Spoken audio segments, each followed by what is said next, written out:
Hello everyone, welcome to the session. आप सभी का बहुत बहुत स्वागत है। यूपीएससी सीसेट मतलब यूपीएससी सीएससी प्रीलिम्स एग्जाम वो 2025 खत्म हो चुका है। 25 मई को आपका पेपर हुआ और हमने आपके साथ आंसर की वगैरह भी डिस्कस की थी सीसेट पेपर की। ठीक है, तो आज हम डिटेल सॉल्यूशन लेकर के आए हैं 2025 सीसेट पेपर का। इसमें जो मैथ के 38 क्वेश्चन पूछे गए थे उन सबको बारी बारी से डिस्कस करेंगे और डिटेल सॉल्यूशनों का मतलब डिटेल में हम डिस्कस करेंगे आंसर की के वक्त।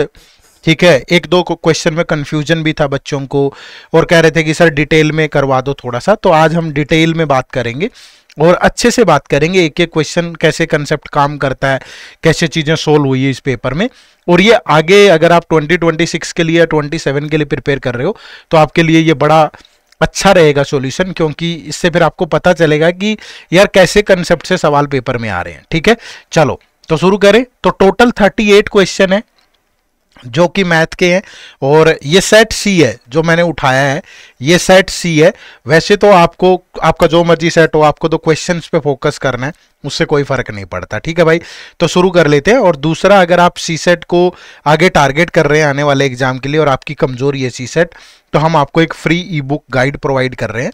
इस फ्री गाइड बुक के अंदर आपको सी सेट का डिटेल्ड सिलेबस और इसके अलावा पिछले 10 साल के पेपर्स का एनालिसिस, कौन से टॉपिक इंपॉर्टेंट हैं, किस टॉपिक से कितने क्वेश्चन आए हैं किस साल में, और साथ में प्रीवियस ईयर पेपर और एक परफेक्ट स्ट्रेटेजी मिलती है जिससे आप सी सेट को आराम से क्वालिफाई कर सकते हो। तो उसका लिंक भी इसी वीडियो के डिस्क्रिप्शन में, जाके वो गाइड बुक भी जरूर डाउनलोड कर लेना। ठीक है, चलो शुरू करते हैं वन बाय वन। तो पहले सवाल के साथ शुरुआत कर रहे हैं। मेरे अकॉर्डिंग जो हमारा सेट सी है उसमें ये क्वेश्चन नंबर 5 था, बट आप सिर्फ क्वेश्चन पे फोकस करिएगा। ठीक है, देखो, consider the first 100 natural number, how many of them are not divisible by any one of 2, 3, 5, 7 and 9। ठीक है, अब 100 नेचुरल नंबर क्या होते हैं? फर्स्ट 100 नेचुरल नंबर 1 2 लेकर के 1 से 100 तक के होंगे। ठीक है, अगर मैं यहां पे ये निकाल लूं कि प्राइम नंबर कितने हैं, 1 से 100 तक प्राइम नंबर कितने हैं, क्यों?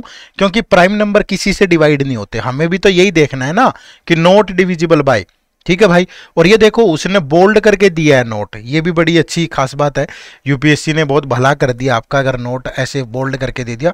बहुत बार बच्चे स्टेटमेंट पूरी पढ़ते नहीं है। ठीक है, अब देखो तो प्राइम नंबर क्या होंगे, देखो 2 होगा, 3, 5, 7, 11, 13, 17, 19, 23, 29, 31, 37, 41, 43, 53, 59, 61, 67, 71, 73, उसके बाद फिर क्या होगा भाई 83। ठीक है, उसके बाद 89, फिर 97, यही होंगे। देखो टोटल 25 प्राइम नंबर बनते हैं 1 to 100। तो ये 3, 3, 6, 3, 9, 12, 13, 3, 12, 3, 15, 3, 18, 3, 21 और 2, 23। तो 2 प्राइम नंबर छूट गए भाई, फिर से चेक करना पड़ेगा। 2, 3, 5, 7, 9, 10, 11, 13, 17, 19, 23, 29, 31, 32, 33, 34, 35, 36, 37, 38, 39, 40, 41, 42, 43, 47 छूट गया, 47। तो 47 ले लो, 43, 47, फिर 48, 49, 50, 51, 52, 53, 54, 55, 56, 57, 58, 59, 60, 61, 62, 63, 64, 65, 66, 67, 68, 69, 70, 71, 72, 73, 74, 75, 76, 77, 78, 79। ठीक है, तो 2 नंबर छूट गए थे 47 और 79। तो ये किसी से भी डिवाइड नहीं होते। ठीक है भाई, अब देखो यहां पे उसने बोला है कि नंबर 2, 3, 5, 7 और 9 से डिवाइड नहीं होना चाहिए। तो इसमें 2 भी काउंट नहीं होगा, 3 भी नहीं होगा, 5 भी नहीं, 7 भी नहीं, ये तो काउंट होते हैं। तो 25 टोटल प्राइम नंबर, उसमें से ये 4 निकाल दो, कितने बचे 21। लेकिन यहां पे ध्यान रखना 1 भी तो है ना। ठीक है, 1 भी है। ये छोटी सी गलती मुझसे आंसर की में हो गई थी, मैं माफी चाहूंगा उसके लिए। 1 भी तो है ना, तो 21 + 1 22। ठीक है, तो जो राइट आंसर है वो ऑप्शन नंबर सी है। जब हम आंसर की बना रहे होते हैं तो बहुत जल्दबाजी में होते हैं, क्योंकि बच्चों को भी होता है कि यार जल्दी से जल्दी दे दे, तो 1-2 घंटे के अंदर ही जल्दी जल्दी। और यूपीएससी बड़ा जिम्मेवारी से बनाता है पेपर, तो ऐसी गलतियां आप ना करें। ठीक है, तो यहाँ पे टोटल नंबर थे 22। ठीक है जी, चलो नेक्स्ट क्वेश्चन नंबर हमारे अकॉर्डिंग 2 है, पेपर में 6 था, ये सेट सी के अंदर क्या है, if 4 is less than equal to x less than is equal to 8, यानी कि जो x की वैल्यू है वो 4 या 4 से बड़ी है और 8 या 8 से छोटी है, तो क्या हो सकती है 4, 5, 6, 7, 8 ये हो सकती है। And 2 is less than equal to y less than equal to 7, तो y की वैल्यू क्या हो सकती है 2, 3, 4, 5, 6, 7। ठीक है, अब पूछ क्या रहा है, then what is the ratio of maximum value of x plus y. अब भैया x प्लस वाई की मैक्सिमम वैल्यू क्या होगी, तो x की मैक्सिमम वैल्यू कितनी है 8 और y की मैक्सिमम वैल्यू क्या है 7, तो कितनी हो जाएगी 15 to minimum value of x minus y. अब x माइनस वाई की मिनिमम वैल्यू लेनी है, ठीक है, तो x की आप मिनिमम वैल्यू ले लो और y की मैक्सिमम वैल्यू ले लो, ठीक है, क्योंकि y नेगेटिव होगा ना यहाँ, अगर y नेगेटिव है तो y की मैक्सिमम लेंगे, तो x माइनस वाई की negative value, x minus y की मिनिमम वैल्यू जो है वो -3 होगी। और अगर ये -3 होगी, कुछ बच्चे कमेंट भी कर रहे होंगे कि सर यहां से 6 ले लो, ये 2 ले लो, ये 8 ले लो, ये 2 ले लो, नहीं, यहां से मिनिमम लो और इसकी मैक्सिमम लो तभी वो मिनिमम बनाएगा। तो अगर आप इसमें रेशियो बनाओगे तो 15/-3 ऐसा कुछ भी नहीं है किसी भी ऑप्शन में, that is why answer is none of the above. ठीक है, चलो नेक्स्ट देखो, नेक्स्ट क्या है, let both p and k be prime number such that p² plus k is also a prime number. p और k दोनों prime number है, but p² plus k ये भी एक प्राइम नंबर है, ध्यान रखिएगा। ठीक है, नंबर लेस देन 30 और ये लेस देन 30 है, तो लेस देन 30 कितने प्राइम नंबर होते हैं 2, 3, 5, 7, 11, 13, 17, 19, 23, 29 यही होते हैं भाई। तो कह रहा है कि what is the number of possible values of k की पॉसिबल वैल्यू क्या हो सकती है। देखो यहां से आप ऑप्शन से, मतलब आप इन्हीं वैल्यू में से उठाओ। अगर मैं p की वैल्यू मिनिमम 2 लेता हूं, अगर मैं p की वैल्यू 2 लेता हूं तो 2 का स्क्वायर तो 4 हो जाएगा, तो k की वैल्यू फिर इन्हीं में से ले सकते हैं। k की वैल्यू पहले अगर 2 लूं, क्योंकि k भी तो प्राइम है ना, k की वैल्यू 2 नहीं ले सकता मैं, 3 ले सकता हूं, 4 और 3 7, क्योंकि दोनों का सम भी प्राइम बनना चाहिए। फिर अगर मैं 5 नहीं ले सकता, फिर 7 लेता हूं तो फिर बन जाएगा 4 + 7 11। फिर मैं 13 लेता हूं, सॉरी 11 नहीं ले सकता मैं, फिर 13 लेता हूं तो 4 + 13 17, ये भी प्राइम बन गया। फिर मैं 17 लूं तो 21 बनेगा। फिर मैं 19 लेता हूं तो 4 और 19 23 बनेगा। ठीक है, फिर मैं कुछ भी लूंगा तो नहीं बनेगा। तो ये अगर मैं p की वैल्यू 2 लूं तो ये 4 केस बनते हैं मेरे। ठीक है भाई, जिनका सम भी एक प्राइम नंबर आएगा, तो 4 केस तो यहां से बन गए। अब अगर मैं p की वैल्यू 3 लूं तो 3 का स्क्वायर कितना हो जाएगा 9, तो 9 में क्या ऐड करूं, देखो पहले 2 ऐड करूं, 9 + 2 11 बन गया। उसके बाद में कोई भी नंबर ऐड करूंगा तो वो प्राइम नहीं बनेगा, कोई भी नंबर, क्योंकि k भी प्राइम है। आप कोई भी नंबर ऐड कर लो, इसके बाद प्राइम नहीं बनने वाला, तो यहां से सिर्फ एक केस बनेगा। फिर उसके बाद नेक्स्ट p की वैल्यू, अगर मैं नेक्स्ट नंबर है 5 लूं तो 5 का स्क्वायर 25। अब मैं 2, 3, 5 कुछ भी ले लूं, लेस देन 30 सम प्राइम नहीं बन रहा, तो यहां से कोई केस नहीं बनेगा। और p की वैल्यू इससे ऊपर लोगे, 7 लोगे तो यही 49 हो गया, तो लेस देन 30 कैसे बनेगा। तो टोटल 4 + 1, तो टोटल यहां 5 केस बनेंगे। तो option number B is the right answer. ठीक है भाई, बहुत डिटेल में अच्छे से पढ़ेंगे, लंबा सेशन होगा, बट डिटेल में पूरे सारे कंसेप्ट सब चीज समझ में आ जाएंगी। नेक्स्ट है क्वेश्चन नंबर 8। अब देखो इस टाइप के सवाल बड़े पूछे गए इस बार, एन सेट, पॉसिबिलिटी, नंबर्स पे ज्यादा खेला है वो। There are n sets of number each having only 3 positive integer. ठीक है, एन सेट्स हैं लेकिन सब में 3-3 नंबर हैं भाई। एलसीएम इक्वल टू 10 जो है, इन तीनों का जो एलसीएम है, लीस्ट कॉमन मल्टीप्लायर, वो 1001 है। और एचसीएफ जो है दैट इज इक्वल टू 1 है।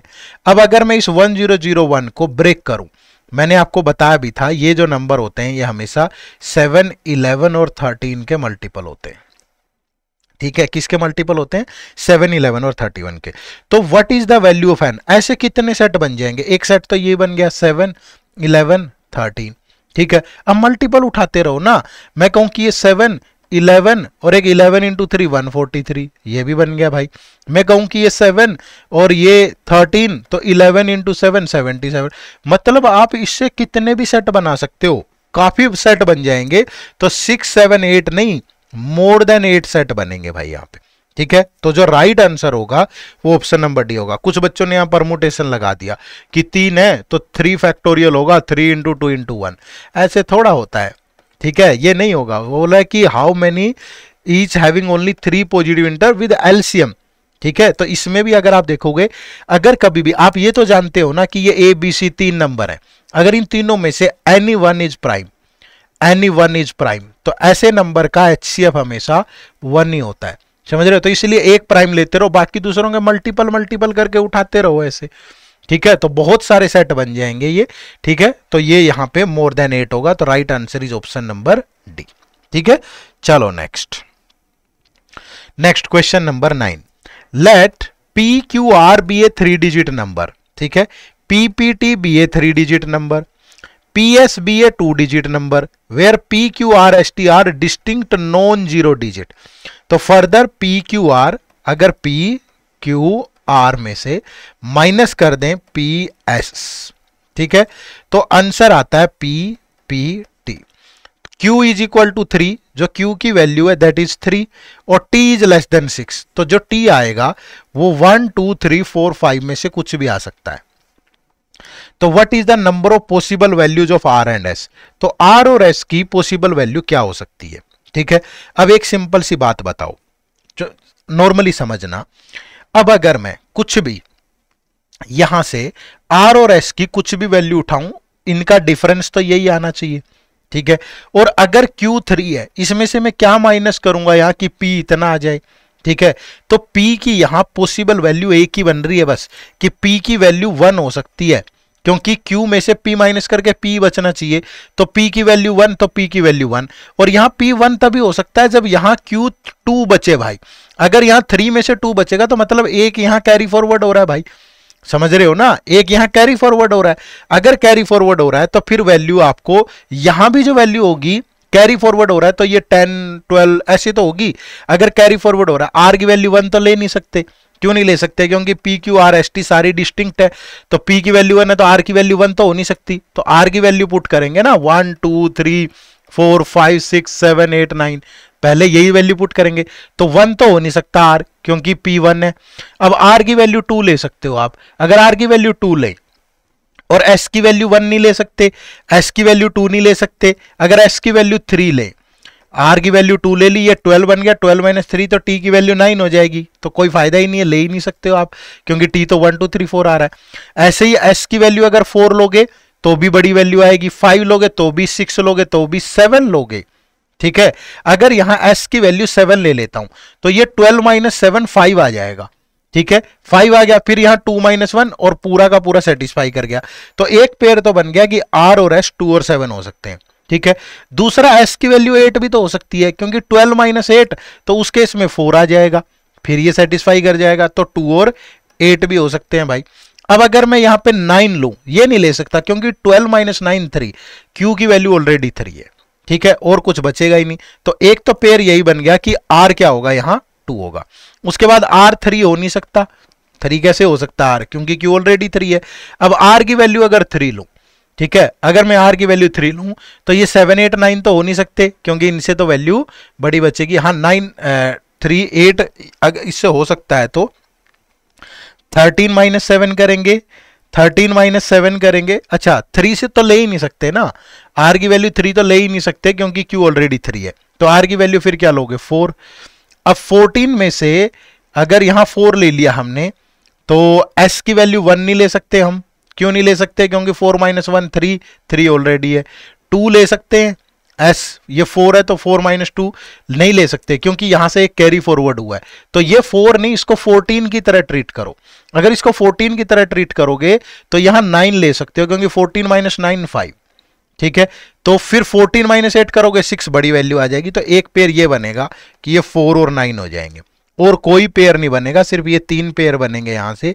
तो option number B is the right answer. मतलब सोचने वाले सवाल थे यार, ऐसा नहीं है कि तुम राह चलते सोल्व कर दोगे, समझ रहे हो। और परीक्षा के टाइम पे दबाव होता है, घर पे बैठ करके बात करना अलग बात है। ठीक है, हमने भी जब आंसर की बनाई काफी मेहनत की, फिर भी एक आध लूप होल कहीं बच जाता है, तो मैं उसके लिए माफी भी चाहूंगा। बट वही है ना कि आपको सिर्फ क्वालिफाई करना है, हमें पूरे की पूरा सोल्व करना है। तो एक आध हो भी जाए, अगर ऊपर नीचे हुआ नहीं है, वैसे एक आध में हुआ होगा तो ध्यान रखिएगा। ठीक है, चलो आगे बढ़े, नेक्स्ट क्वेश्चन। ठीक है, अब क्या कह रहा है, a natural number n is such that it can be expressed as n is equal to p plus Q plus r. n is equal to p plus Q plus r है, ठीक है। तो where p, q and r are distinct factor of n, ये जो है ये n के factor हैं। तो how many numbers below 50 have this property, कि 50 से कम नंबर में ये प्रॉपर्टी किस में फॉलो करेगी। अब देखो सबसे पहले तो n की वैल्यू 6 हो सकती है, ये 1, ये 2, ये 3। अब इसको 3 2 1 कुछ ले लो, प्लस ही करना है भाई, ठीक है। अब इसको सोचना भी थोड़ा महाभारत का है, ऐसा नहीं है कि आराम से सोच लोगे। अब ये 12 हो सकता है, अगर ये वैल्यू 2 ले लूं, क्यू की वैल्यू 4 ले लूं, ये 6 ले लूं, इसके फैक्टर भी तो होने चाहिए ना, ठीक है। फिर नेक्स्ट जो बनेगा 18 के फैक्टर क्या होते हैं, 2 3 6 9, तो ये एक फैक्टर 3 हो जाएगा, एक 6 हो जाएगा, एक 9 हो जाएगा, 18 से हो जाएगा।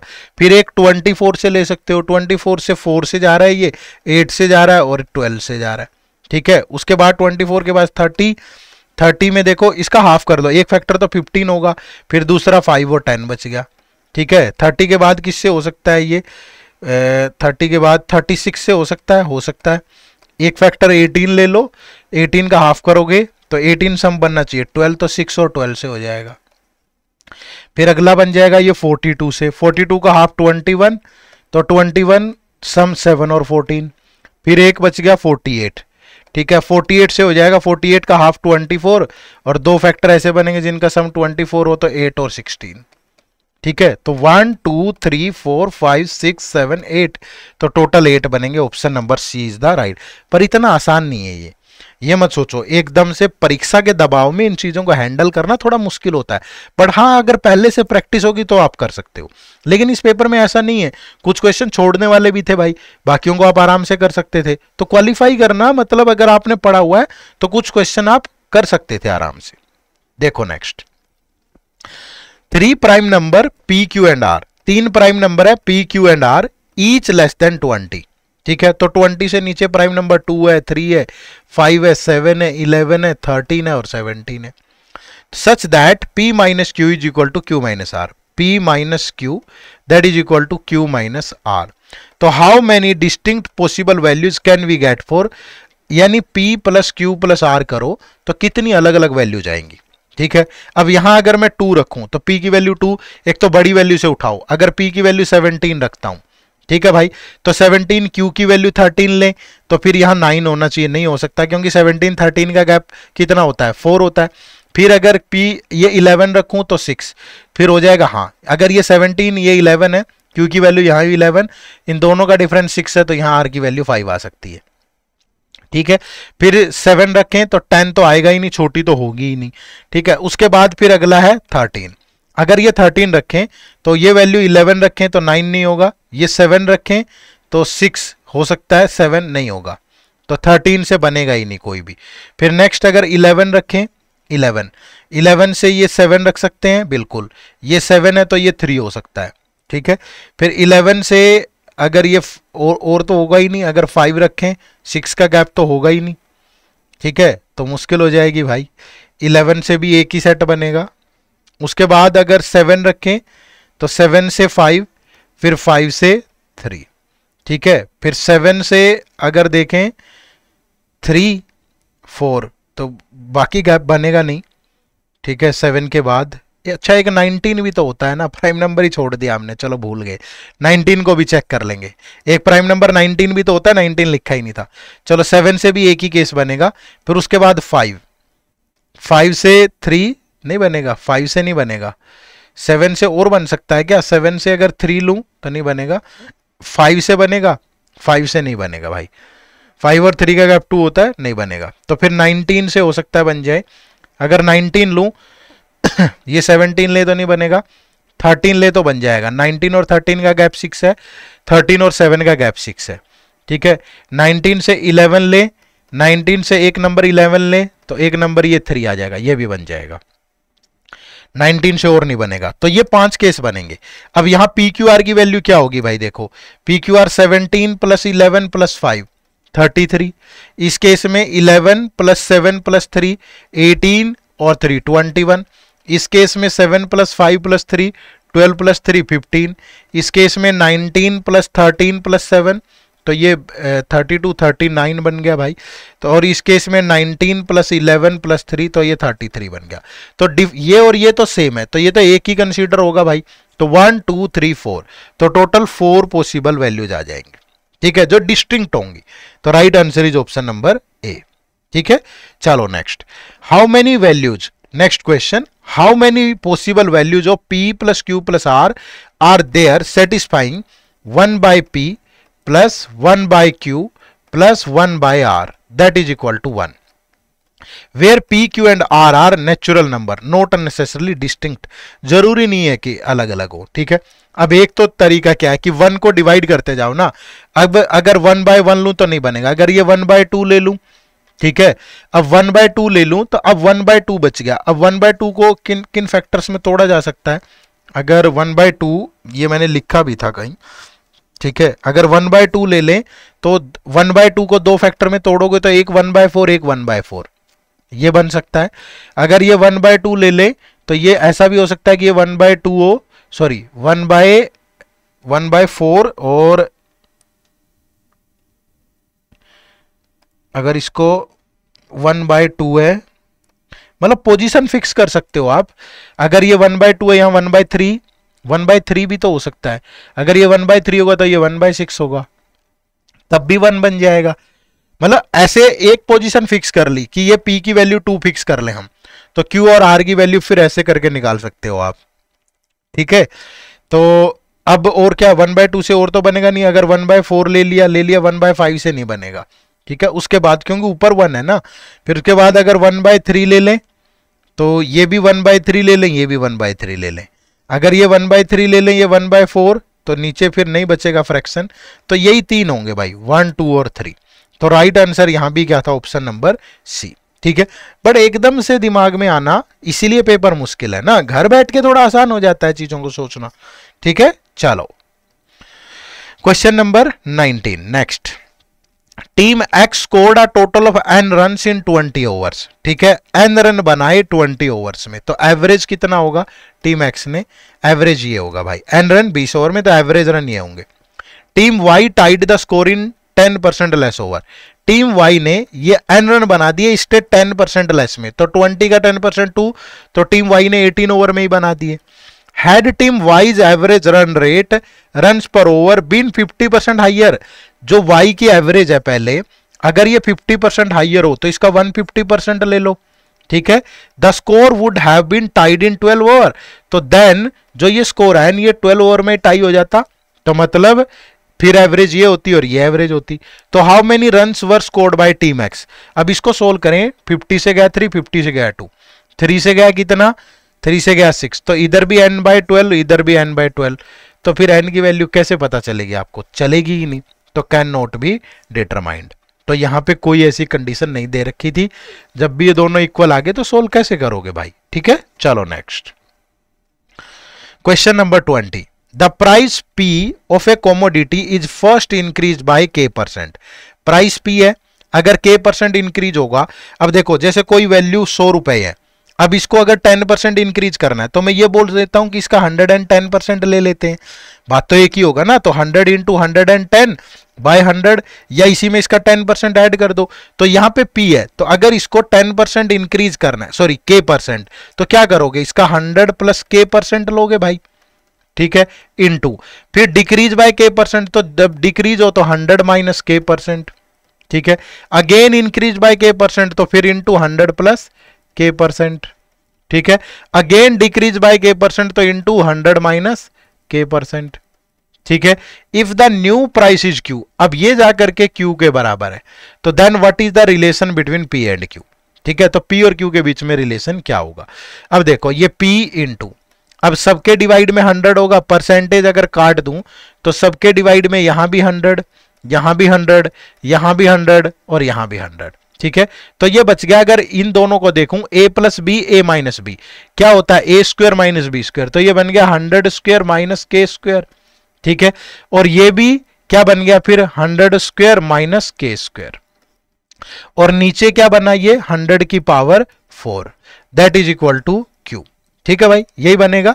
अब यहां पे अगर आप देखोगे तो P इनटू, अब इन दोनों की मल्टीप्लाई कर लो आप, ठीक है, अगर आप मल्टीप्लाई करोगे तो आप इसको ऐसे ही लिख सकते हो ना, 100 का स्क्वायर माइनस के स्क्वायर का स्क्वायर, यही तो होगा 100 का स्क्वायर माइनस के स्क्वायर का स्क्वायर। और ये उधर जाकर के q इंटू 100 की पावर 4, 100 को लिख सकते हो 10 की पावर 2 की पावर 4, तो ये बन गया q इंटू 10 की पावर 8। और इधर क्या बनेगा, ये p इंटू, अब ये 100 का स्क्वायर है तो ये 10 का स्क्वायर है, 10 के स्क्वायर की पावर 2, तो मतलब 10 की पावर 4 माइनस के स्क्वायर का स्क्वायर, और that is equal to q into 10 की पावर 8, जो कि दिया गया ऑप्शन नंबर ए के अंदर। बस ये सोल्व हो जाता। तो परसेंटेज के सवाल 2024 के पेपर में भी आए थे, बट वो बहुत आसान थे, 4-5 क्वेश्चन आए थे, सारे इजी थे, बट ये थोड़ा टेढ़ा था।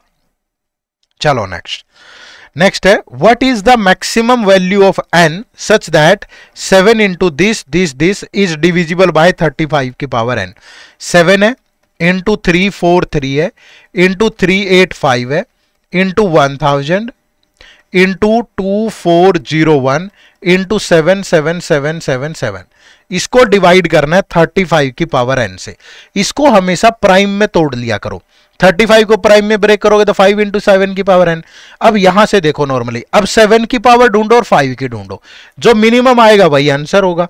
अब 7 की पावर तो यहां 1 है, ठीक है, 7 की पावर ये 3 है भाई, ठीक है, 7 इसमें भी होगा क्योंकि ये 7 से 7 इंटू 11 इंटू ये है। अब 7 यहां भी है भाई, तो 7 1 2 3 5 6 7 टाइम्स 7 आ रहा है भाई, और यहां भी 7 है, ये भी 7 की पावर 4 है, तो 7 तो बहुत बार आ रहा है।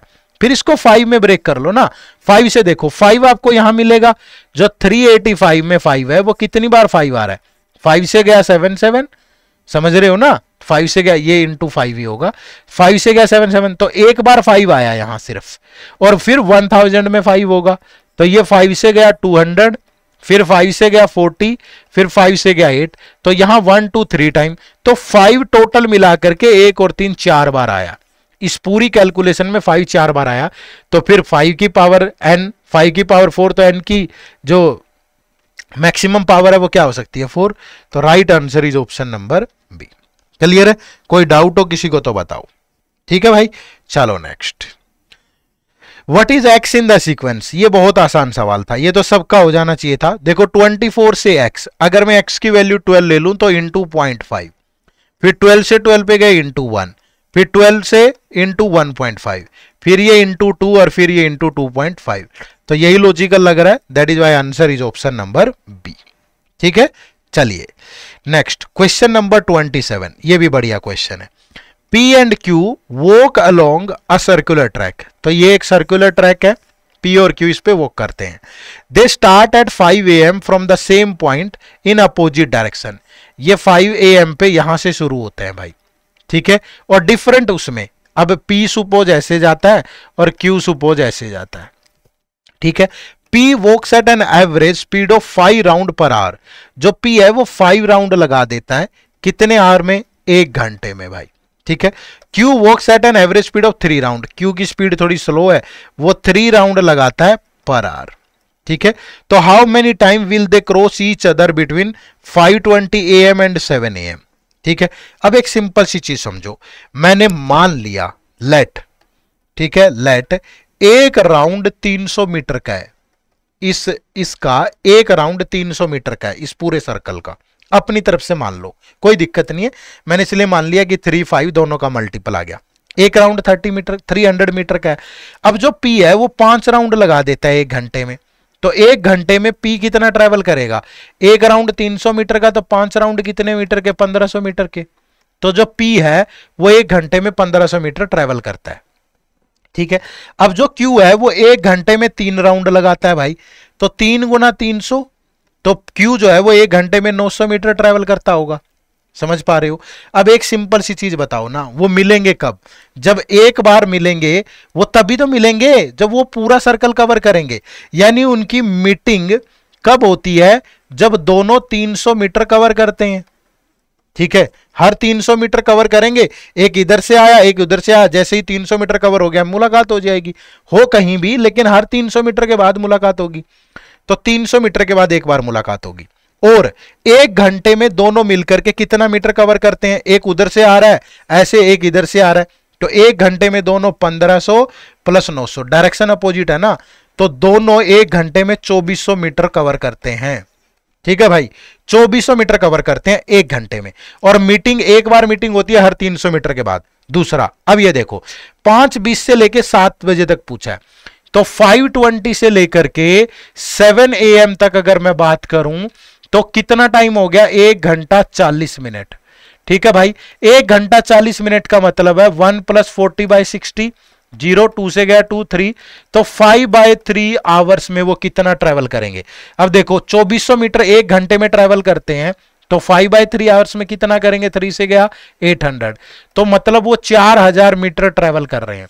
अब उनकी मुलाकात हर 300 मीटर के बाद होती है, तो भैया अगर मैं 4000 को 300 से डिवाइड करूं तो 13 पॉइंट समथिंग आएगा, तो 13 बार तो वो पक्का मिलेंगे, उसके बाद नहीं मिलेंगे भाई, क्योंकि पूरा चक्कर नहीं लगाया। अगर 4200 होता तो तब 300 से चला जाता तो 14 बार मिलते, तो वो कितने बार मिल रहे हैं, 13 टाइम। तो option number B is the right answer. आराम से कर सकते हो, बहुत सोच समझ के। ठीक है भाई, चलो नेक्स्ट क्वेश्चन नंबर 28।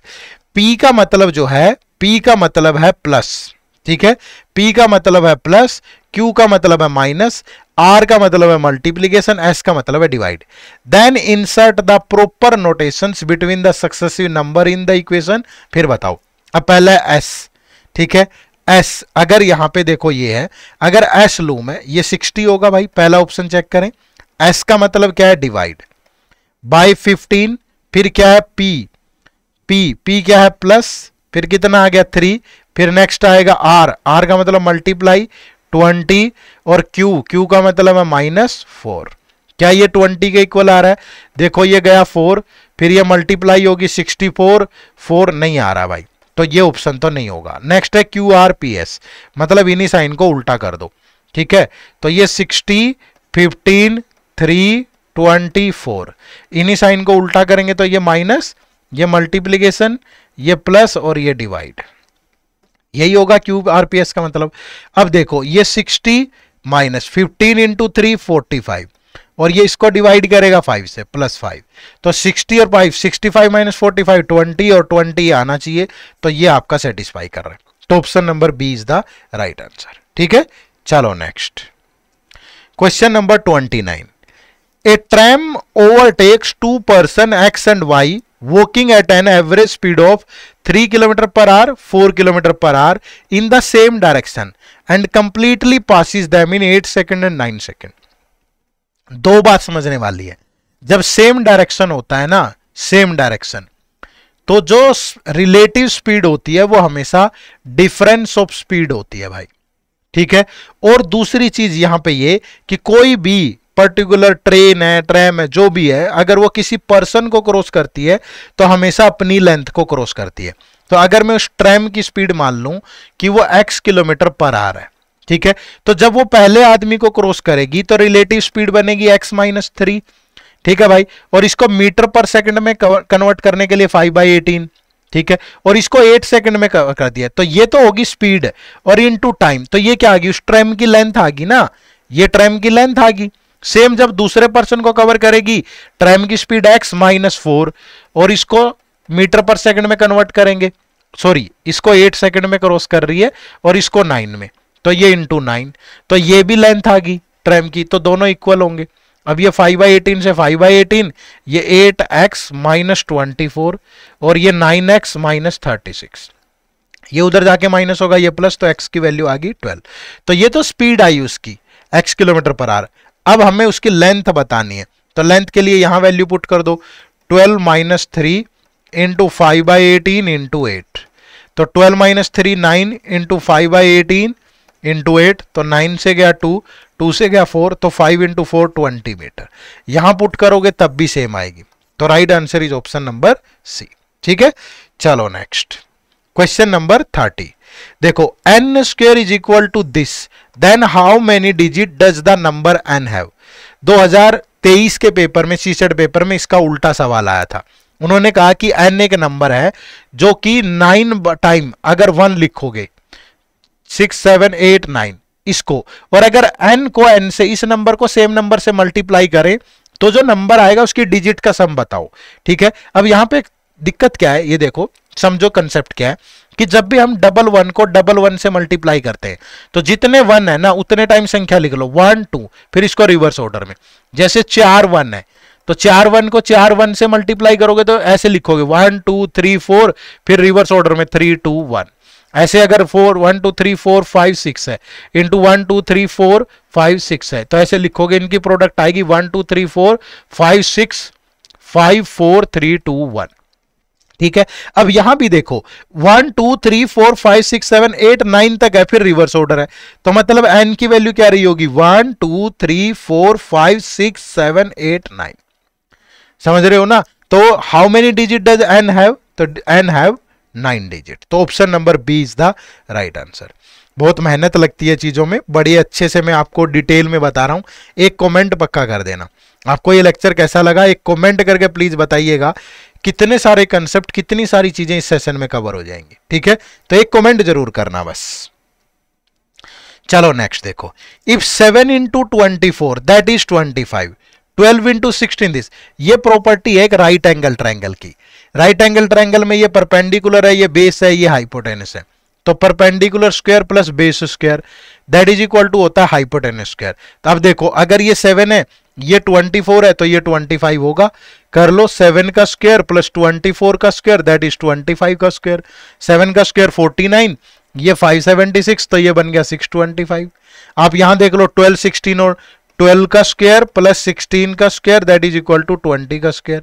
ये 144, ये 256 और ये 400 हो गया सेम। तो कह रहा है कि 16 इंटू 63, तो ये क्या होगा 16 का स्क्वायर प्लस 63 का square that is equal to hypotenuse. तो 16 का स्क्वायर 256 और ये बनेगा 6 का स्क्वायर कितना 36, 3 का स्क्वायर 9, 6 3 12, 18 दूनी 36 तो ये बनेगा 3969। अगर इन दोनों का सम कर दें तो 9 6 15 11 12 4 2 2 2 4। अब ये किसका स्क्वायर है अगर ये पता करना है, देखो लास्ट में 25 है तो ये तो 5 का स्क्वायर है। अब ये 42 को दो ऐसे फैक्टर में ब्रेक कर लो जिनका डिफरेंस 1 हो, 6 और 7, तो छोटे वाला नंबर उठा लो तो ये 65 का स्क्वायर है। तो यहां पे जो राइट आंसर था that is option number C. Clear है भाई? चलो next question, question number 37।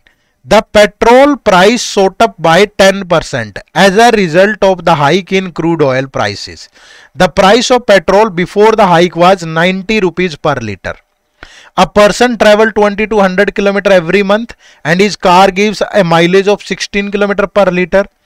By how many kilometers should he reduce his travel if he wants to maintain his expenditure at the previous level?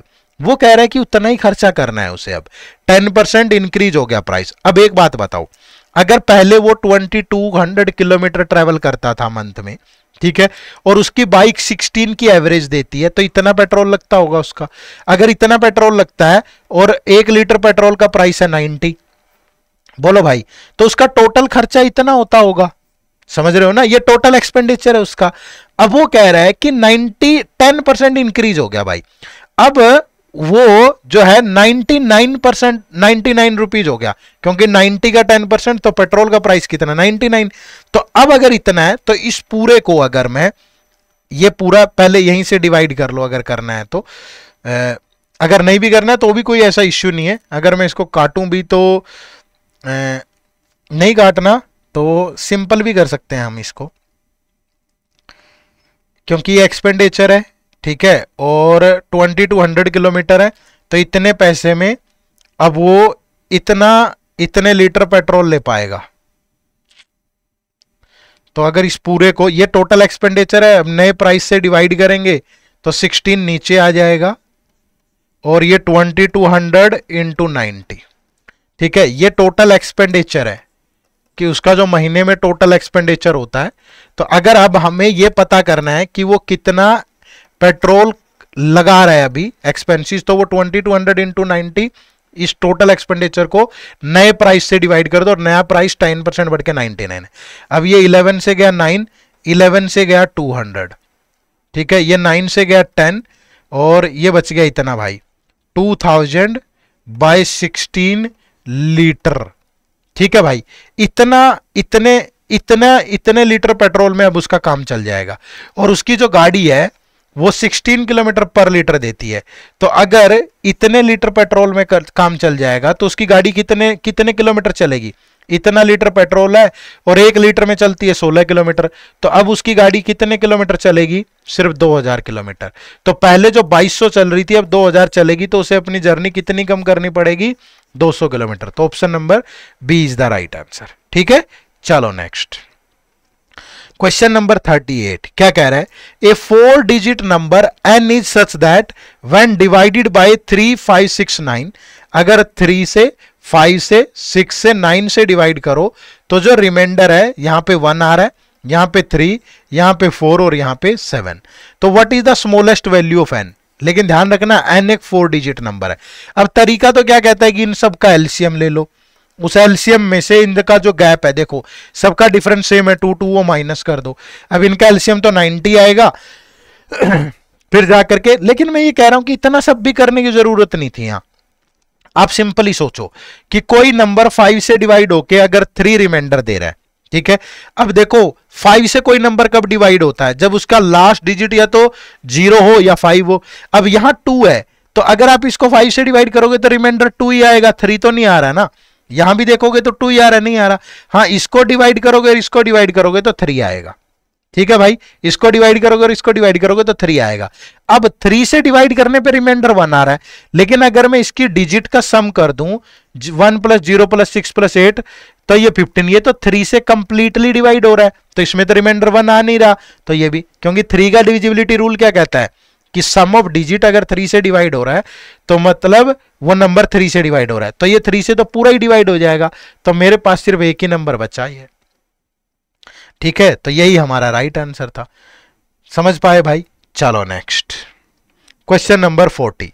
What is the unit digit in the multiplication of this? यानी 1 × 3 × 5। देखो हमेशा ये सारे odd number हैं, अगर आप odd numbers के साथ प्रोडक्ट करते चलोगे तो हमेशा ओडी आएगा भाई, लास्ट में जाके ओडी आएगा। ठीक है, दूसरा, अब एक 5 का रूल समझ लो। एक बार आप 5 को किसी भी नंबर से मल्टीप्लाई कर दो, अगर ओड है तो 5 को किसी भी ओड नंबर से मल्टीप्लाई करोगे हमेशा लास्ट में 5 ही आएगा यूनिट डिजिट। ठीक है, किसी मर्जी से कर लो 5 को किसी भी ओड से। हाँ, अगर 5 को किसी भी इवन से मल्टीप्लाई करोगे तो हमेशा लास्ट में 0 ही आएगा, लेकिन 5 को ओड से करोगे तो 5 ही आएगा।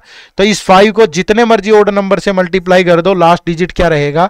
5 ही रहेगा भाई। Option number C. ठीक है, चलो next question number 44। Consider the following statement. There exists a natural number which when increased by 50% can have its number of factors unchanged. Number of factor unchanged. अब देखो, अगर मैं कहूं कि एक नंबर है 2, सपोज, अब इसको 50% बढ़ा दिया आपने, ठीक है, या 2 को अगर आप 50% बढ़ाते हो तो 2 को 50% बढ़ाओगे तो कितना बन गया? 3। 2 का 50% क्या होगा? 1। तो 2 से ये बन गया कितना? 3। अब 2 के फैक्टर क्या थे पहले? 1 और 2। 3 के फैक्टर क्या है? 1 और 3। फैक्टर इक्वल नहीं कह रहा, नंबर ऑफ फैक्टर अनचेंज कह रहा है। तो पहले भी इसके 2 ही फैक्टर थे, अब भी इसके 2 ही फैक्टर है, तो ये स्टेटमेंट तो बिल्कुल सही है भाई। ठीक है, there exist a natural number. ऐसा कोई नेचुरल नंबर है क्या? एग्जिस्ट बोला है उसने। ठीक है, फिर कह रहा है there exist a natural number which when increased by 150% can have its number of factor unchanged. ऐसा भी है भाई, आप 2 का ही उठा लो, 2 का 150% लोगे तो कितना होगा? 3। अब नया नंबर क्या बन गया? 5। अब 2 के पहले फैक्टर 1 और 2 थे, 5 के भी 1 और 5 है, तो पहले भी 2 थे, अब भी 2 है, तो यानी कि ये भी बिल्कुल सही कह रहा है। तो यहां से राइट आंसर है बोथ, क्या हो जाएगा भाई? सी। ठीक है, option C, both 1 and 2। Clear है? कोई दिक्कत हो तो बताइए। चलो next question number 47। What is the remainder when this divided by 6? अब 9 की पावर 3, 9 की पावर 4, 9 की पावर 5, 9 की पावर 6 अप टू 9 की पावर 100।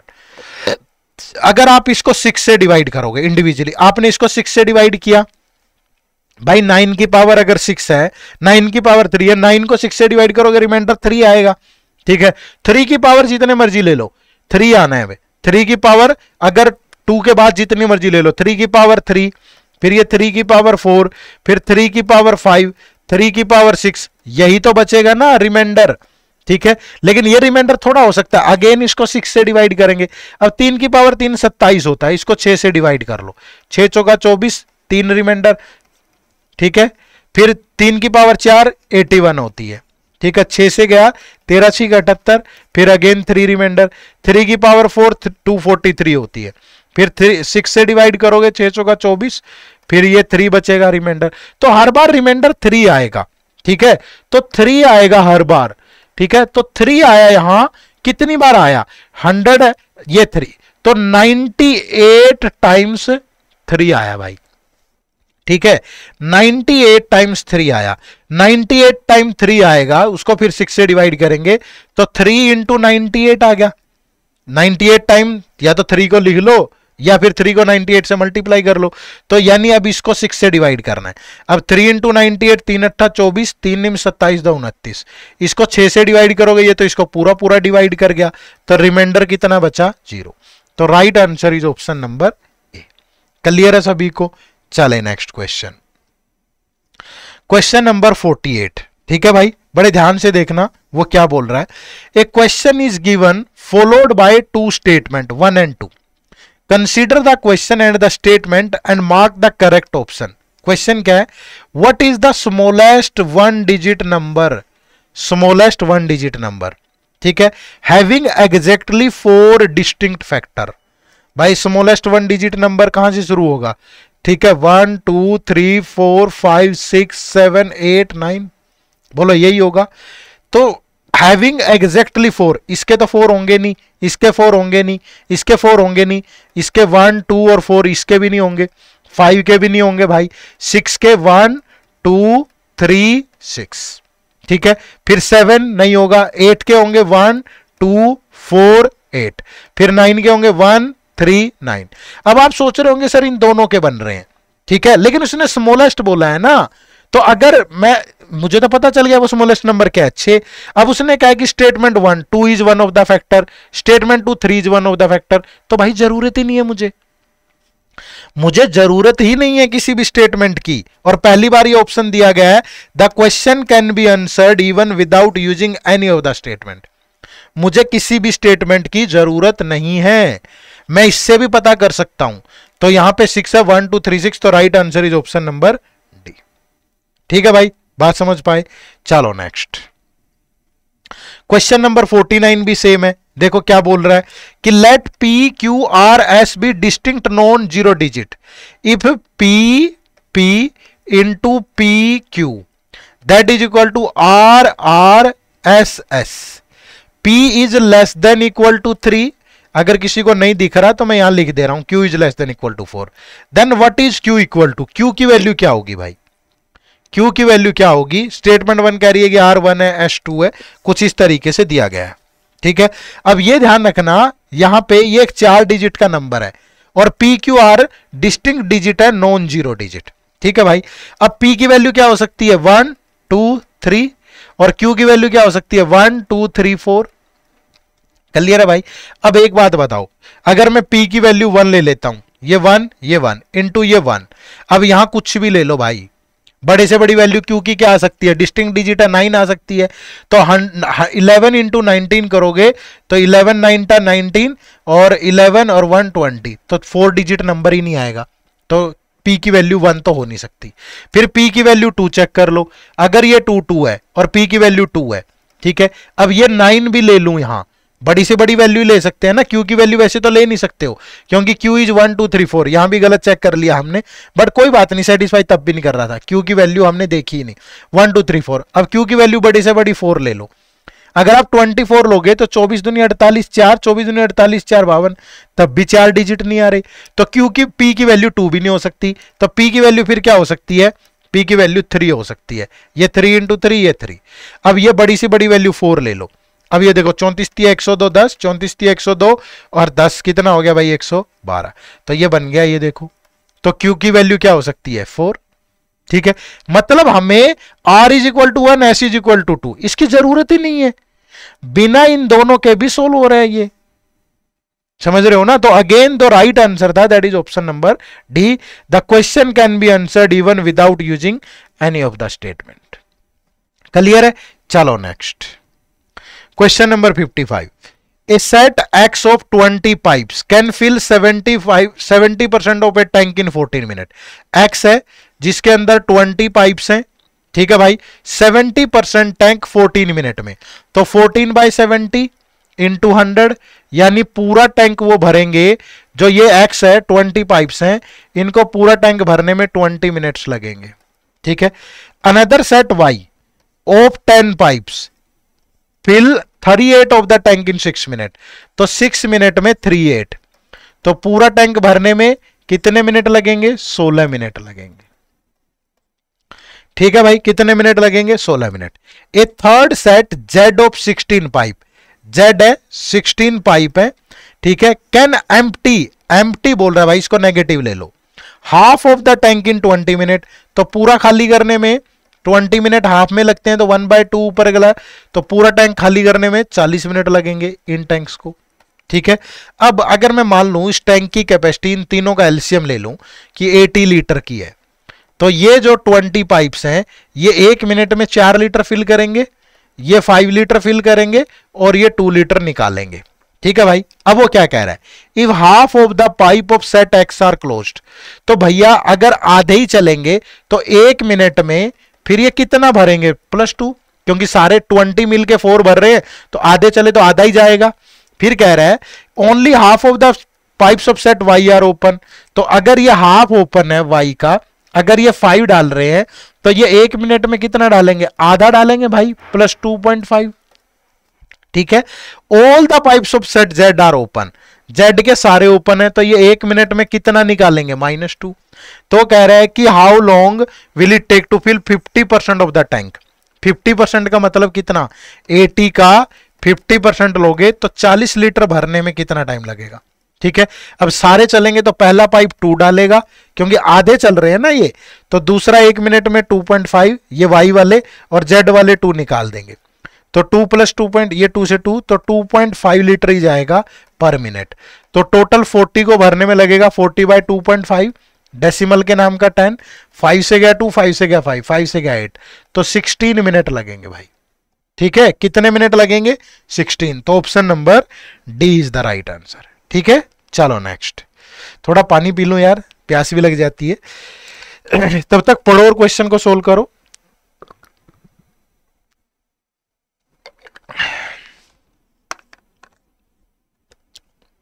देखो क्या कह रहा है, if n is a natural number, n एक नेचुरल नंबर है, n की वैल्यू क्या होगी? नेचुरल है तो 1 2 3 4 5 6 कुछ भी हो सकती है।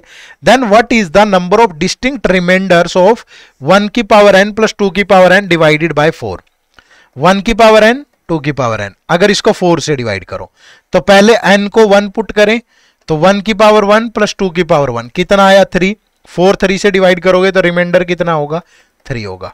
फिर n की वैल्यू 2 पुट करें, तो 1 की वैल्यू 2 + 2 की वैल्यू 2, तो ये कितना आया? 4 + 1 5। 4 से डिवाइड करोगे तो रिमाइंडर 1। फिर n की वैल्यू 3 पुट करोगे तो 1 की पावर 3, 2 की पावर 3, 8 + 1 9। 4 से डिवाइड करोगे तो रिमाइंडर कितना आया? 1। अब n की वैल्यू जितनी मर्जी पुट कर लो, रिमाइंडर हर बार 1 आएगा। तो वो कह रहा है कि डिस्टिंक्ट रिमाइंडर कितने आएंगे? तो एक 3 आ रहा है और एक 1, 2 डिस्टिंक्ट रिमाइंडर होंगे, तो option number C is the right answer. Clear है? चलो नेक्स्ट क्वेश्चन नंबर 57। क्या कह रहा है?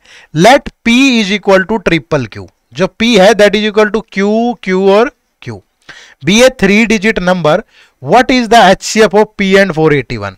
तो p का और 481 का HCF क्या होगा? ठीक है भाई, ये बताना हमने। देखो बाय ऑप्शन उठा लें, बाय ऑप्शन उठा लो आराम से बिल्कुल, या 481 को ब्रेक कर लो, या बाय ऑप्शन उठा लो कि मान लीजिए 481 है, क्या p की वैल्यू 481 हो सकती है? नहीं हो सकती, क्योंकि q तीनों डिजिट सेम है, ये नहीं हो सकती, नहीं हो सकती ना। मतलब यहां मैं p की वैल्यू नहीं 481 ले रहा हूं, p की वैल्यू नहीं ले रहा हूं, मैं यहां पे HCF ले रहा हूं 481। तो अगर दो नंबर सेम है तो p की वैल्यू तब तो 481 ही होगी ना भाई। अगर 481 के साथ कोई दूसरा नंबर 481 होगा तभी HCF 481 होगा ना, तो p की वैल्यू 481 नहीं हो सकती। अब अगर HCF है इनका 37, अब 37 है तो 481 को 37 से डिवाइड करो। 37 से गया 1, 37 कितना बचा भाई, 8 में से 7 गया 1, 4 में से 3 गया 1, ठीक है। तो 37, अब देखो एक नंबर P की वैल्यू 111 हो सकती है। अब ये सेटिस्फाई भी कर रहा है P की वैल्यू 111, ये देखो भाई व्हाट इज द HCF पूछा है ना, तो बड़े ऑप्शन से ट्राई करेंगे। अब आप 111 और 481 का HCF ले लो, 37 ही आएगा। तो right answer is option number, उल्टा चेक कर लिया हमने, समझ रहे हो ना, उल्टा चेक कर लिया रिवर्स, कि मैं HCF उठा के नंबर निकाल लिया हमने। तो हमने पहला HCF उठाया, नंबर यही आया, तो वो तो इसको कंडीशन को सेटिस्फाई नहीं करता। फिर हमने HCF 37 उठा के नंबर निकाला, वो इसको सेटिस्फाई करता है, तो वही राइट आंसर हो गया। ठीक है, चलो next. What is the 489th digit in the number this? ठीक है, इनको लिखना है भाई, 489th डिजिट क्या होगी। अब लिख कैसे रहा है, देखो ऐसे लिख रहा है 1 2 3 4 5 6 7 8 9 10 11 12, फिर आगे 13 14, ये 99 तक जाएगा, फिर 100 से शुरू करेगा, 101 102 ऐसे ही तो जाएगा लिखता हुआ। तो 489th डिजिट बताओ। जब हम 1 से लेकर के 9 तक लिखेंगे तो नंबर ऑफ डिजिट क्या बनेगी भाई? ठीक है, 489 डिजिट है ना, 1 से 9 तक में नंबर ऑफ डिजिट बनेगी 1 इंटू 9 9। जब हम 10 से लेकर के 99 तक लिखेंगे तो 2 डिजिट होती है हर एक नंबर में, 2 इंटू टोटल 90 नंबर है तो कितने बनेंगे 180। ठीक है भाई, फिर हम लिखेंगे 100 से लेकर के 199 तक। ठीक है, तो इसमें टोटल कितनी डिजिट होंगी भाई 100। ठीक है, तो यहां से टोटल डिजिट कितनी बन गई 100 नंबर होंगे ना, 100 से लेके 199, हर एक में 3 डिजिट तोड़ 3, तो ये बन गया कितना 489। तो ये हमारी बन गई 489। तो मतलब हमने कहां से कहां तक लिखा, 1 से लेकर के 199 तक लिखा, तो लास्ट डिजिट ये है 9। तो right answer is option number D. Clear है, 1 से लेके 199 तक। चलो नेक्स्ट क्वेश्चन देखो। A question is given followed by 2 statement 1 and 2. Consider the question and the statement and mark the correct option. Question क्या है, इज P प्लस क्यू का whole square minus 4PQ। P plus Q का whole square minus 4PQ, where P and Q are natural number, positive. पूछ रहा है क्या positive है। अब देखो एक बात सिंपल सी देखो, अगर मैं इसको सोल्व करूं, ये बन गया P square plus Q square plus 2PQ। ठीक है, 2PQ माइनस 4PQ। ठीक है, अब इसमें से ये माइनस गया तो ये बच गया P square plus Q square minus 2PQ। अगर ये इज इक्वल टू जी, सिंपली मान लिया हमने, तो ये क्या हो गया P माइनस क्यू का होल स्क्वायर। बोलो भाई, P माइनस क्यू का होल स्क्वायर। अब ये पॉजिटिव है कि नहीं, अब देखो यहां बोला उसने। अब अगर मैं पहली स्टेटमेंट देखूं कि जो P है वो लेस देन Q है, Q तो नेगेटिव है और P लेस देन है, तो ये भी नेगेटिव होगा। नेगेटिव नेगेटिव का होल स्क्वायर क्या हो गया पॉजिटिव, तो मुझे इससे पता चल गया भाई। ठीक है, फिर दूसरा है कि P is greater then Q है। अगर P ग्रेटर देन Q है तो पॉजिटिव होगा, तो फिर तो वो ग्रेटर है ही। समझ पा रहे हो ना। तो दोनों में से किसी से भी अगर मुझे बस यार मुझे ये पता चल जाए कैसे भी कि P is equal to Q नहीं है, तभी 0 बनेगा। समझ पा रहे हो ना। तो अब मुझे पता चल गया दोनों केस में, तो यहां पे जो राइट आंसर था that is option number B. ठीक है भाई, the question can be answered by using either statement alone. ठीक है, कि P is equal to Q नहीं है, बस ये पता हो और हमारा किसी भी स्टेटमेंट से ये पता चल रहा है और आंसर आ जाएगा। ठीक है, चलो नेक्स्ट क्वेश्चन नंबर 65 देखो क्या कह रहा है। In a T20 cricket match 3 player X, Y and Z scored a total of 37 run. X plus Y plus Z, इनका स्कोर है 37 run. The ratio of the number of run scored by X to the number of run scored by Y, X ratio Y is equal to the ratio of the number of run scored by Y to the number of run scored bye Z। ये equal है Y और Z के। ठीक है, तो run scored by X, run scored by Y, run scored bye Z, अब इनमें relation बनाना है। अब ये 37 है भाई, सिंपल सी बात है। या तो आप ऐसे भी कर सकते हो कि X by Y that is Y by Z, तो X into Z that is equal to Y square. अब ऐसी कोई इक्वेशन बनाओगे तो मतलब यार कैसे सोच पाओगे आप। ठीक है, तो क्योंकि 37 तक के स्क्वायर चेक कर लो ना, 36 तक स्क्वायर चेक कर लो ना, वाई स्क्वायर है। ठीक है, तो एक नंबर तो होगा ही स्क्वायर, अगर एक नंबर स्क्वायर होगा तो 36 तक स्क्वायर क्या 4, 2 का स्क्वायर होता है। ठीक है, 9 फिर 16 25 36, इनमें से कोई भी हो सकता है। ठीक है, बट मैं आपको यहां बता देता हूं, अगर आप निकालने पे जाओगे पहली चीज तो इस तरीके से सोचना बहुत मुश्किल हो जाएगा। ठीक है, अगर मैं ये 4 लूं, ठीक है, अगर मैं ये 4 लूं तो y की वैल्यू तो 2 होगी, और x और z ये 2 इंटू 2 ये तो सेटिस्फाई नहीं करेंगे।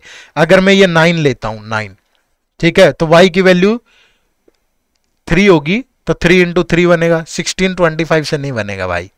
ठीक है, किसी से भी नहीं प्रूव कर पाओगे।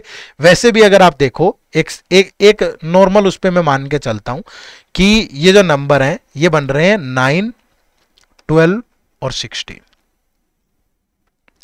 ठीक है, क्या बन रहे हैं 9 12 और 16। अगर आप निकालना चाहो तो नहीं। अब देखो, अगर ये वैल्यू 9 है, ये 12 है, और ये वैल्यू 12 है, ये 16 है, तो ये रेशियो बन गया 3:4, ये भी बन गया 3:4। लेकिन अगर मैं उल्टा कर दूं, ऐसा भी तो हो सकता है ना, ये 16 हो, ये 12 हो, ये 9 हो। अब ये 16 है, ये 12 है, और ये 12 है, ये 9 है। अब ये देखो, ये बन गया कितना 4:3, ये भी 4:3, सेटिस्फाई तो ये भी कर रहा है। तो मतलब एक्स वाई जेड की ये वैल्यू भी हो सकती है, ये भी हो सकती है, तो एक्स और जेड की वैल्यू कंफर्म्ड नहीं है। समझ रहे हो ना? तो यानी कि यहां राइट आंसर था option number D, can not be determined due to insufficient data. थोड़ा और कुछ रिलेशन गिवन होना चाहिए था, ये तो मैंने नंबर लेके आपको बता दिया। ठीक है, चलो नेक्स्ट क्वेश्चन नंबर 66 देखो कि let p plus q is equal to 10, p plus q that is equal to 10 where p q are integer, p और q इंटीजर है। अब वैल्यू 1 क्या है, क्या कह रहा है कि maximum value of p into q when p q are positive integer. तो मैक्सिमम वैल्यू क्या हो सकती है 5 इंटू 5 25, और तो बनेगा ही नहीं, जो नंबर ले लो ना, इसको p को 1 लोगे, इसको 9 लोगे, इसको 2 लोगे, इसको 8 लोगे, 3 7 4 6, तो 5 और 5 से ही आ रही है 25। समझ रहे हो? तो 25। फिर यहां कह रहा है maximum value of p into q when p is greater than equal to -6 और q is greater than equal to -4। तो बात तो एक ही है ना भाई, -4 से बड़ा, -6 से बड़ा, तो फिर अगेन 5 और 5 का केस ही बनेगा पॉजिटिव। ये थोड़ा बोला है कि यही लेना है, उसने ग्रेटर देन इक्वल टू बोला, तो -6 से तो बड़ा ही है ना, तो अगेन 25। तो दोनों से क्या आ गया सेम, तो value 1 is equal to value 2। ठीक है, ये राइट आंसर होगा।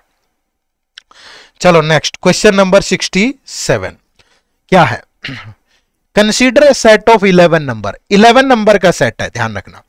वैल्यू 1 क्या है, minimum value of the average the number of the set when they are conjugative integer greater than equal to -5, greater than equal to महिला -5, फिर -4, -3, -2, -1, set of 11 number है भाई, सेट ऑफ 11 नंबर है। तो next क्या होगा 0, फिर 1, फिर 2 3 4 5। ठीक है, ऐसा ले सकते हैं, और कॉन्जुगेटिव इंटीजर है ना, ये ध्यान रखना। आप सोच रहे होंगे यही क्यों लिया, क्योंकि उसने बोला conjugative integer greater than equal to -5। अब इन सब का सम करोगे, ये कैंसल, ये कैंसल, ये कैंसल, ये कैंसल, ये कैंसल, तो जब सम ही 0 है तो एवरेज भी क्या होगी 0। क्लियर है?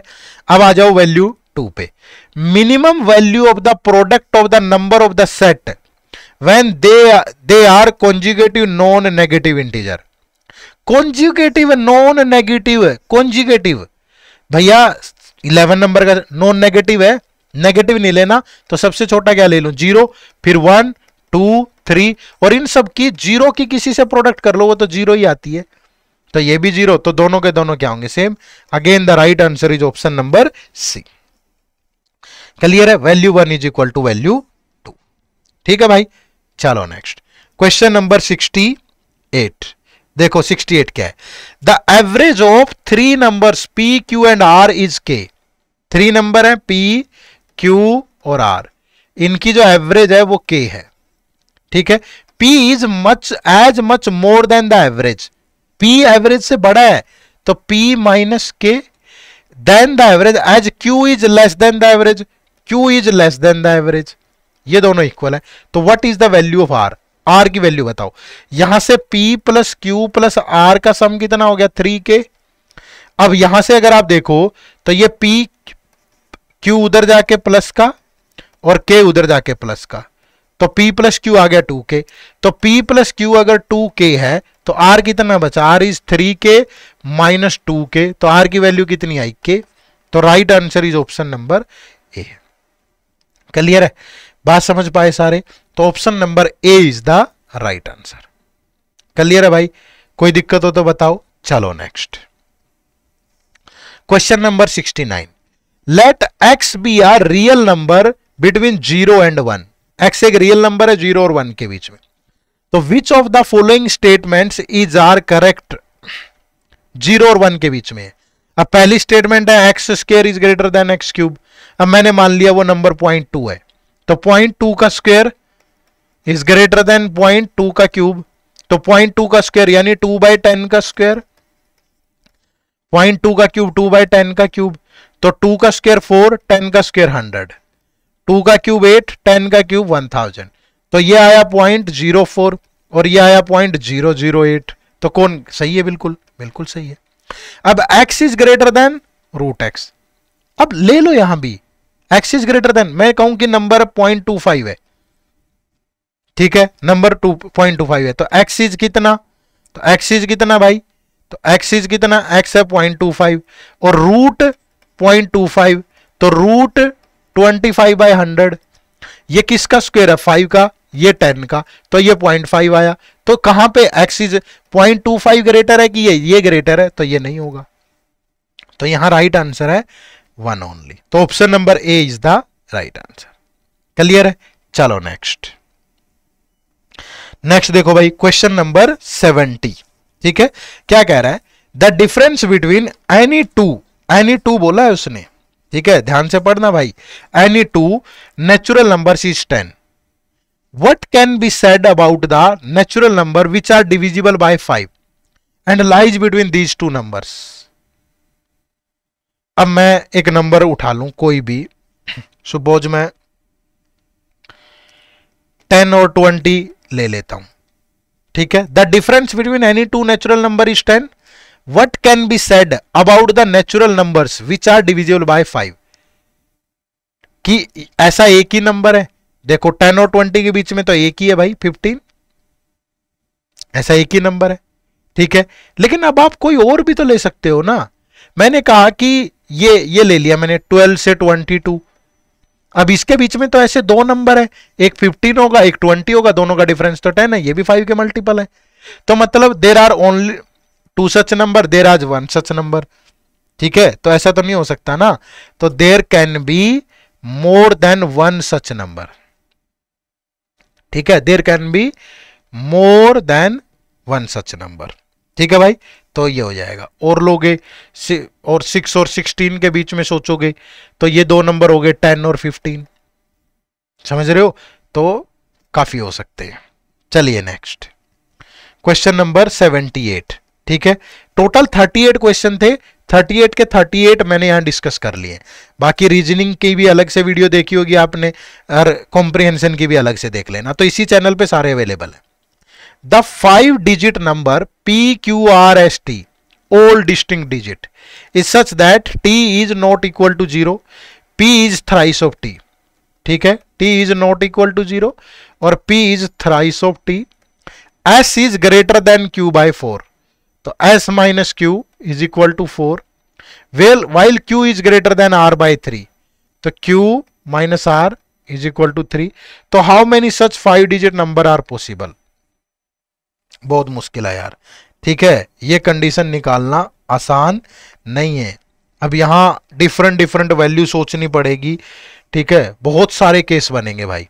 अब जैसे मैं यहां से S निकालूं, ठीक है, तो S क्या होगा 4 + Q, यहां से अगर मैं Q निकालूं तो R + 3, यही होगा, ये Q + 4 ये ले लो, और P = 3T, ठीक है। तो अब R की वैल्यू सोचो, P Q R S T, अब अगर ऐसे वैल्यूज सोचेंगे तो अगर मैं कहूं कि आर 0 है, आर ही क्यों सोचेंगे वैसे?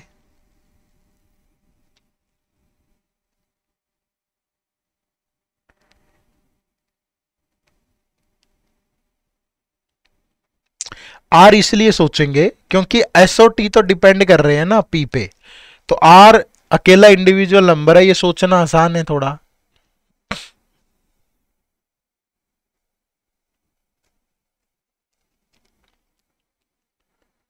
अलग अलग वैल्यूज पुट करूं, अगर आर की वैल्यू मैं कहूं कि 0 है तो क्यू की वैल्यू कितनी हो जाएगी 3, तो एस की वैल्यू कितनी हो जाएगी 7,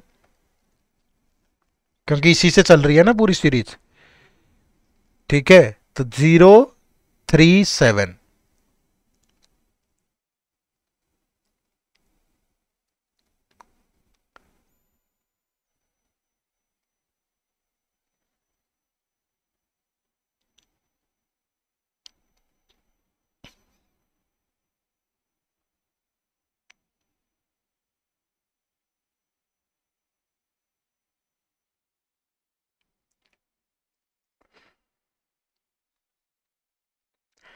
ये तो कंफ्यूजन क्रिएट करेगा ना।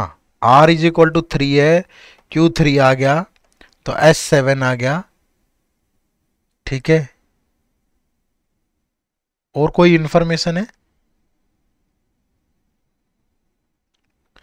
भाई? ये तो मतलब ये कैसे सोच सकते हो आप कि अगर आर 0 है, the 5 digit number all distinct digit is T is greater than equal to 0, R 0 आया, क्यू 3 आया और एस आ गया 7, और जो पी है वो 3 टाइम ऑफ टी है। ठीक है, और टी इज ग्रेटर देन 0 है। अब टी की वैल्यू अगर मैं 1 लूं सपोज, तो ये 3p, तो ये इक्वल नहीं है, ये दोनों तो इक्वल नहीं है, समझ रहे हो ना? ये दोनों तो इक्वल नहीं है। अगर टी की वैल्यू 2 ले लें तो पी की वैल्यू 6 हो जाएगी। ये हो सकता है?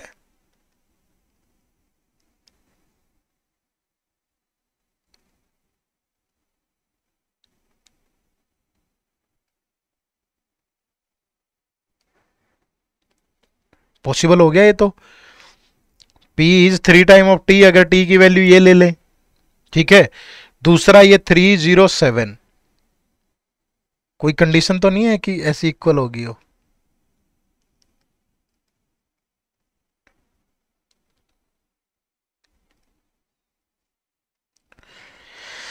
ये 307 है, अगर ये वैल्यू 3 ले ले तो ये इसका 3 टाइम है, ये 9 भी हो सकता है, पर ये 3 नहीं ले सकते क्योंकि ये ऑलरेडी 3 है, तो ये केस तो नहीं बनेगा। ठीक है, ये 4 ले ले तो ये 12 नहीं हो सकता, तो ये तो एक ही केस बना।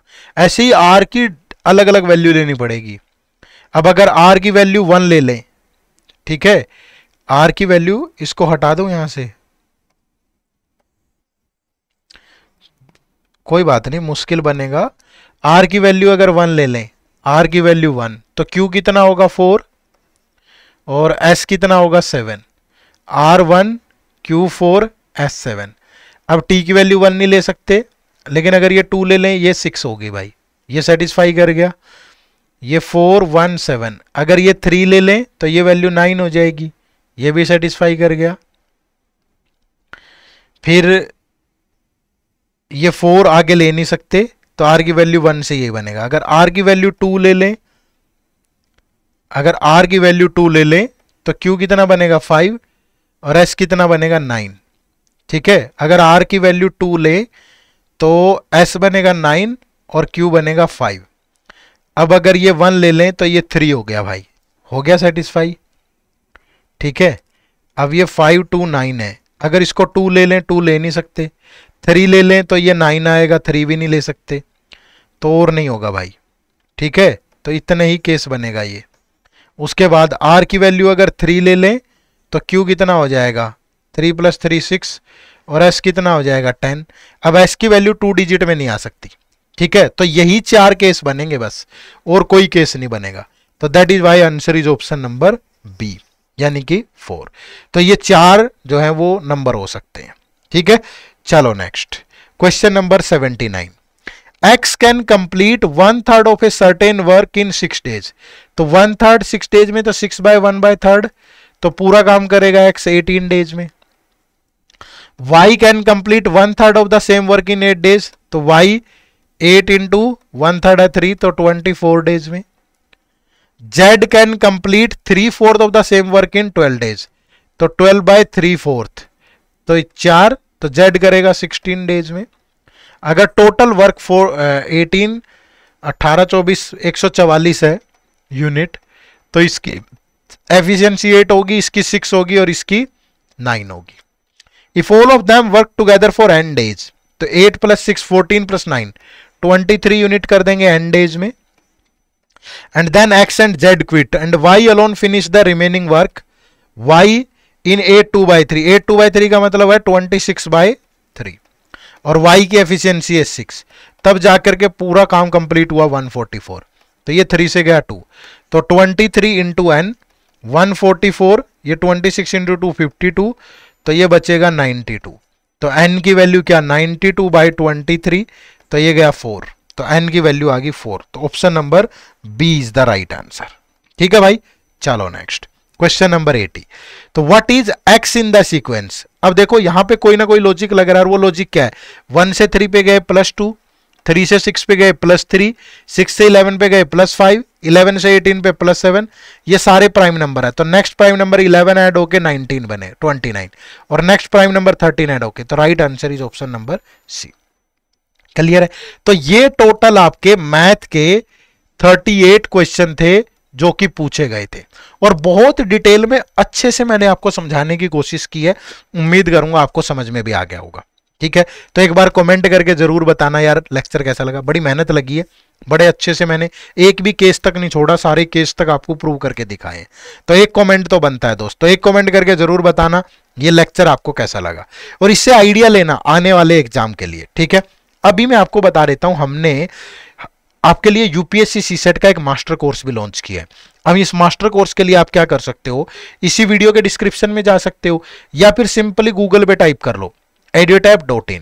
अगर आप edutap.in टाइप करते हो तो ये हमारी वेबसाइट ओपन होगी।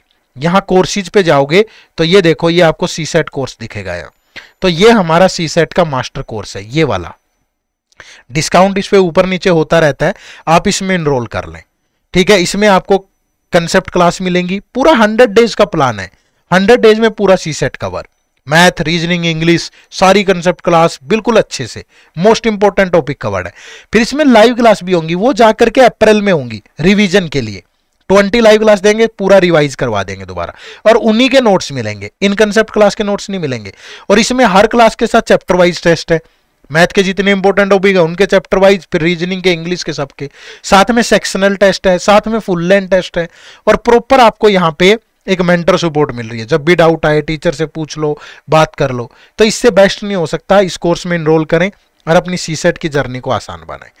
प्ले स्टोर पे जाके हमारी ऐप भी डाउनलोड कर सकते हो, एड्यूटैप लर्निंग सॉल्यूशन, और आप इसमें इनरोल कर सकते हो। ठीक है भाई, तो ये हमारा कोर्स था। इस चैनल से लगातार जुड़े रहिएगा, हम यहाँ बहुत सारे लेक्चर्स लेके आते रहते हैं, आप यहां से भी प्रिपेयर कर सकते हो। ठीक है, तो एक कमेंट करके जरूर बताना आपको लेक्चर कैसा लगा, और चैनल पे नए हो तो आप इसे सब्सक्राइब भी कर लें प्लीज। ठीक है, चलो, तो आप सबका बहुत बहुत शुक्रिया। ये बेस्ट बढ़िया से बढ़िया एक्सप्लेनेशन मैंने आपको प्रोवाइड किया, अब इससे सीख करके आप आगे बढ़ सकते हो। ठीक है, चलो bye bye, take care, thank you very much, जय हिंद, जय भारत।